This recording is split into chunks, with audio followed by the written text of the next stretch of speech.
there, very good evening and a warm welcome to the news live on Rupavahini ChannelEye. I'm Sharama Screeners. A very good evening indeed. I'm Vikramaraji Ayurveda, and now let's move on to the headlines for tonight's news.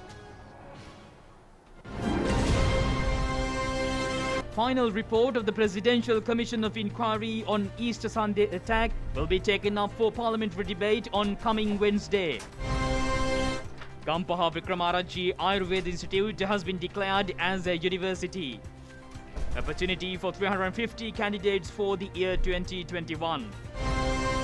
Approval granted for the Russia's Sputnik Corona vaccine for emergency use in the country. Guidelines issued for the burial of COVID victims. Prime Minister directs instructions for the grand celebration of Maha Shivaratri festival. Indictments have been handed over to former Minister Patali. Nearly 40 protesters have died from the clashes in Myanmar. On to the stories in detail now, starting off with local news. The final report of the Presidential Commission of Inquiry on Easter Sunday attack will be taken up for debate in Parliament on the 10th of February.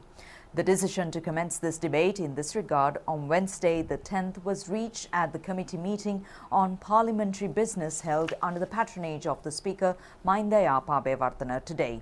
Secretary General of the Parliament Dhammika Dasanayake said it was decided to take up the report of the Presidential Commission of Inquiry for the debate as an adjournment motion. And meanwhile, several intellectuals and experts on behalf of the Sri Lankan community made remarks on the resolution presented by the UN Human Rights Council against Sri Lanka yesterday. Accordingly, Vice President of the Sangha Sabha of Great Britain, Chairman of International Buddhist Relief Organization and Chief Incumbent of Birmingham Mahavihara, Venerable Dr. Vitarandeniye Kassapathera, were the first to address the session of the United Nations Human Rights Council in Geneva. Attorney at Law Jayaraj Palihavaddana delivered the second address in response to the report of the High Commissioner of UN Human Rights Council. Thank you, and we'll continue with International Buddhist Relief Organization. We observe that the High Commissioner report does not support reconciliation and ethnic harmony among communities in Sri Lanka. It is important to understand that all of the resolutions so far failed to materialize fully more than a decade after the war. It is because it has not taken into consideration the aspiration of all Sri Lankan communities, cultural peculiarities unique to Sri Lanka, and the selective bias in the resolution to a group that has a history of either sharing the same ideology of entity. Unique characteristics of Sri Lankan culture, shaped by Buddhism and Hinduism mainly. Sri Lankans are a forgiving nation who did not blame politicians for rehabilitation and releasing thousands of LDT combatants, including child soldiers. Successive presidents have pardoned both military soldiers and LDT combatants. These pardons were welcomed by Sri Lankans of all communities. In Buddhism it is said, hatred never ceases through hatred, but through love alone they cease, which we see all the basis of the reconciliation. Therefore, we expect from the international community to let the Sri Lankans to find innovative and pragmatic solutions driven by the domestic context by safeguarding country's national interests, cultural and religious values guided by the provision of the Constitution. Madam President, referring the High Commissioner's remarks in her report of Sri Lanka, it is important to note that Sri Lanka successfully eliminated the world's most ruthless terrorist organization in 2009 and achieved sustainable peace for all communities in Sri Lanka. As no suicide bombings or killings of innocent civilians by LTTE in any part of the country, all Sri Lankans are now enjoying peace. We observe that Sri Lanka has taken meaningful steps to address accountability, human rights and reconciliation, among others by rehabilitating 12,000 LTT cadres and resettlement of internally displaced. Therefore, natural reconciliation process has begun with all Sri Lankans towards sustainable peace. It is important to note that 59% of the Tamils living in the southern part of the country and live peacefully. Further, a recent fact-finding mission, FFM report released by the Home Office, United Kingdom, has stated that Tamils are not specifically targeted and do not suffer persecution just for being a Tamil. Therefore, we urge the Human Rights Council to work with the government of Sri Lanka to develop a holistic solution through a comprehensive understanding of the armed conflict.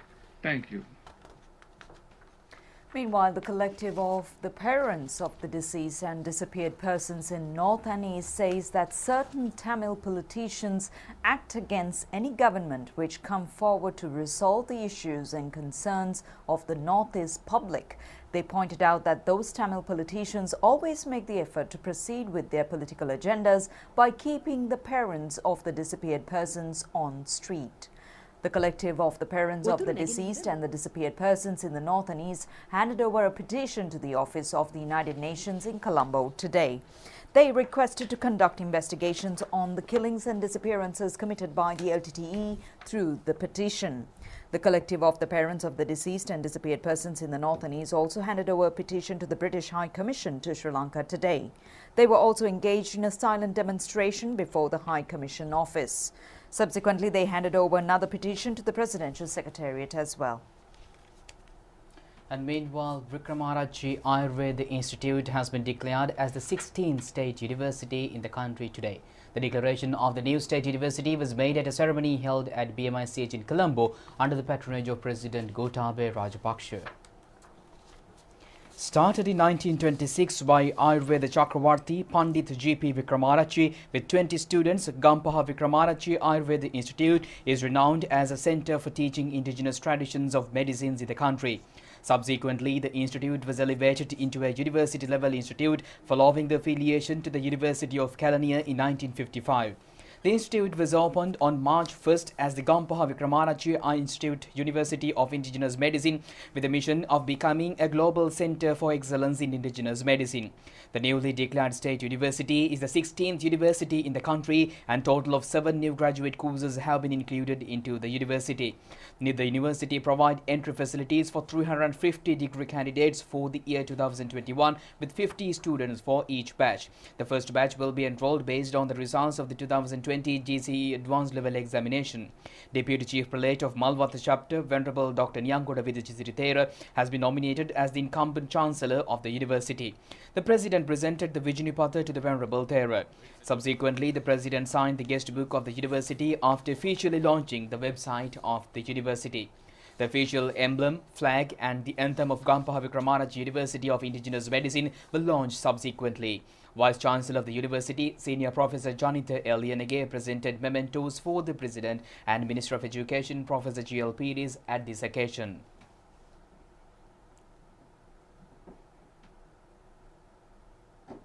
He not only envisaged this necessity in his mandate, but made good on his promise by walking the talk, providing both local and global legitimacy and credibility by aligning one of our greatest and most useful sciences with the acceptance framework of the world through the establishment of Gampaha Vikramaraji University of Indigenous Medicine. An acceptance that is certain to open international knowledge seekers to study our ancient art, allow for bilateral and multilateral student and expert exchange, and create as great an awareness of our medical systems and their curative potential as other indigenous systems of our subcontinent.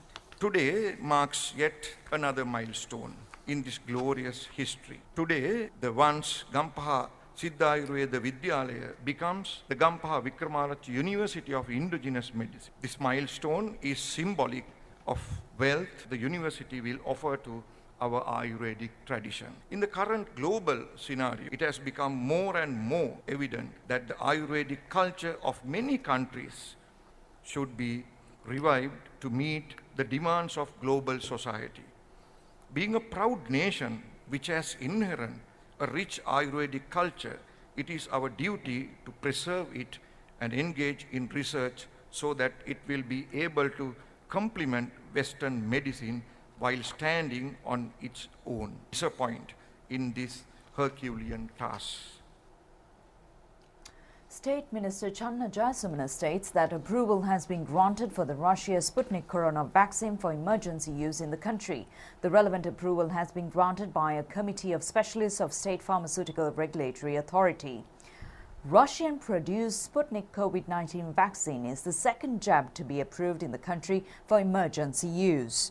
Oxford AstraZeneca vaccine was approved earlier for the same purpose. Sputnik COVID-19 vaccine is produced by Gamaleya Institute affiliated to the Russian government.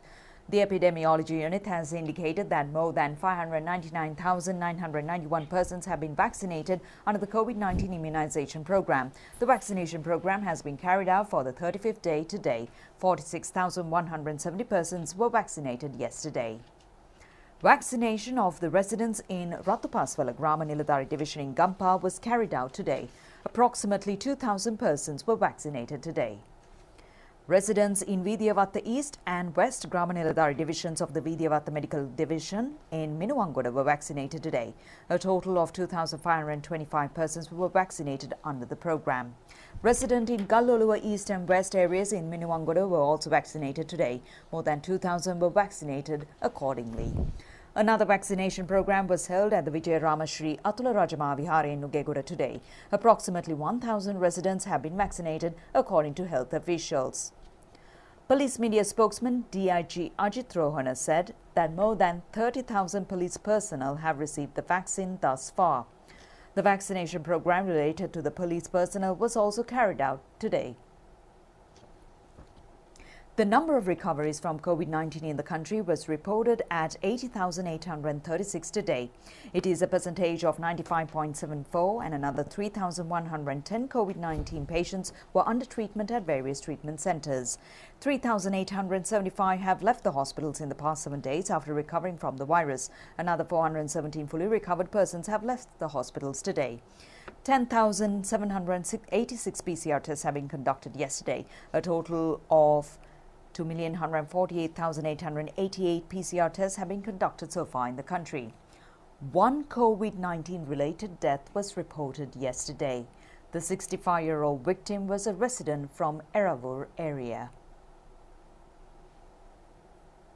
Guidelines for the procedure to be followed on the preparation and transportation of COVID-19 disease victims for burial purposes have been issued at present. Accordingly, the relatives of the deceased victim must inform the health authorities where the death occurred and their desire for the burial of the victim without delay. The conduct of religious activities have been permitted and can be carried out in accordance to health guidelines. The vehicle transporting the deceased of Nachikuda will leave daily at 5:30 a.m. from the designated receiving centres. 2 of the relatives will be allowed to travel with the deceased victim to Iranathivu for the burial. The coffin will not be opened during the burial, and the relatives will not be permitted to handle the coffin under any circumstances. Permission will not be given to take photographs, video or video calls in the relevant healthcare institutions. Coronavirus has killed more than 2.5 million people and infected over 115 million globally. Meanwhile, the World Obesity Federation has reported that obesity is linked to a higher risk of severe COVID-19 and death from the disease. Eating out a lot more frequently. Countries with high levels of overweight people, including the United Kingdom and the United States, have the highest death rates from COVID-19, prompting calls for the governments to urgently tackle obesity as well as prioritizing overweight people for vaccinations. The report has indicated that around 9 in 10 COVID-19 deaths have occurred in countries with high obesity rates. The report has also indicated that the International Monetary Fund has calculated that COVID-19 will cause a total at least $10 trillion worth losses in global output over the period of 2020 to 2021 and accumulating $22 trillion over the period of 2020 to 2025. Meanwhile, the number of new coronavirus cases have risen in Europe after 6 weeks of decline, the World Health Organization said today. World Health Organization has confirmed that the resurgence of COVID-19 has occurred in Central and Eastern Europe. New cases are also the rise in level Western European countries where rates were already high. WHO's Europe region comprises 53 nations and vaccination drives have begun in 45. Accordingly, 2.6% of the European Union population have received 2 doses of COVID-19 vaccines and 5.4% have received 1 shot. Brazil has suffered yet another day of record COVID-19 losses, with at least 1,910 new fatalities reported in the crisis-stricken South American country. On last evening, Brazil has indicated that yesterday's death country has increased the country's total to death toll to 259,200, about 10% of the global total. Prime Minister Mahinda Rajapaksa has directed instructions to the Department of Hindu Religious and Cultural Affairs to take necessary steps to celebrate the Maha Shivaratri festival in a grandeur manner. The Maha Shivaratri festival falls on the 11th of February. The Prime Minister has informed the Department of Hindu Religious and Cultural Affairs to empower the Hindu Kovils to organize the Maha Shivaratri festival in a successful manner. Accordingly, special religious activities are expected to be organized centering the divisional secretary divisions with majority Hindu devotees in the country. The program also consists of Devout Arts Festival organized by students of the Hindu religious schools and to create understanding on the importance of Maha Shivaratri festival for children. In the Kovils, that is. This festival is solemn and marks a remembrance of overcoming darkness and ignorance in life and the world, and Hindu devotees engage in religious observances and rituals in a devoted manner. Accordingly, the Prime Minister has directed instructions to provide financial assistance for selected Kovils in divisional secretariat divisions with the support of the Department of Hindu Religious and Cultural Affairs to organize the religious activities and rituals in a proper manner. And meanwhile, indictments have been filed against former Minister Patale Champika Ranaweka in the Colombo High Court today. The case was taken up before the court after the indictments were read in open court for the defendant, former Minister Patale Champika Ranaweka. Former Minister Patale Champika Ranaweka have been indicted on the charges of reckless driving and failing to prevent an accident in Rajagiri area on February 28, 2016. The case was taken up before the Colombo High Court Judge Ramal Balale. Making submissions before the court, the counsel representing former Minister Patale Champika Ranaweka said that the High Court has no judicial power to conduct the trial on the relevant indictments. Therefore, he informed that a preliminary objection will be filed by his senior counsel in this regard. Objecting to the remarks of the counsel of the defendant, Deputy Solicitor General Dilip Paris, who represented the plaintiff, said that such objections can be presented at the outset of the case. At present, indictments have been presented to the defendant and the bail has been issued by the court.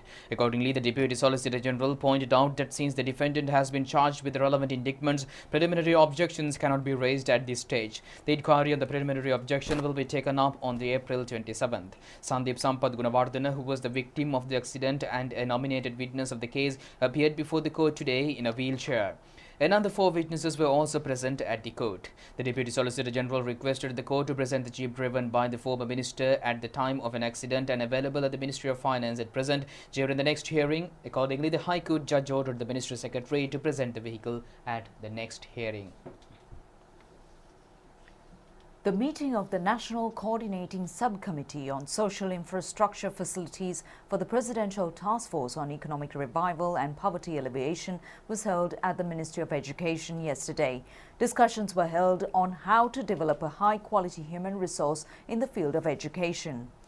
This is known as the meeting of the National Coordinating Subcommittee on Social Infrastructure Facilities. Minister Professor G.L. Pearce is the chairman of the subcommittee. The subcommittee consists of several cabinet and state ministries. The main objective of the subcommittee are to review, guide and monitor the programs relevant to the implementation of Budget 2021 proposals. The task of the subcommittee consists of the inquiry on the progress of the relevant development programs, to provide public services covering the subcommittee's scope, as well as to resolve issues which can be solved on interministerial level, and proposals presented through the Gamasamaga Pilisadara program and the district coordinating committees. Discussions were held on the task vested with the field of education in the promotion of social infrastructure facilities on the Divisional Secretariat Division level under the President's Vistas of Prosperity policy program. The meeting was organized with joint coordination of the Ministry of Education and State Ministry of Dhamma Schools, Piriven and Bhikkhu Education. And the cremation ceremony of Chief Sanganayaka of Giruwagam Dolos Dahas Rata, including Ruhunu Magam Pattua and Chief Incumbent of Hatagala, historic Rajamaha Vihara in Hunugama, late Venerable Pallegama Sri Jinaratana Thera, was held today. The late Venerable Thera was 67 years old at his demise. Prime Minister Mahinda Rajapaksa paid his last respect to the remains of the late Venerable Thera kept at the Hathagala historic Raja Mahavihara. In his condolence message, the Prime Minister said that the late Venerable Thera, who pioneered the establishment of Sri Sumangala Vidyayatana Pirivana, was able to immensely contribute towards the society by creating a community of students with great achievements by converting Nilvala Ananda Vidyalaya into a government-sponsored school. Reminiscing the spiritual and devout life of the late Venerable Thera for the last 54 years in the Sambuddha Sasana, the Prime Minister reminded the benevolent services rendered by the late Venerable Pallegama Sri Chinaratana Thera to uplift the livelihood of the residents of the area. And with that, we conclude tonight's news. Do it just tomorrow at the very same time. Stay safe.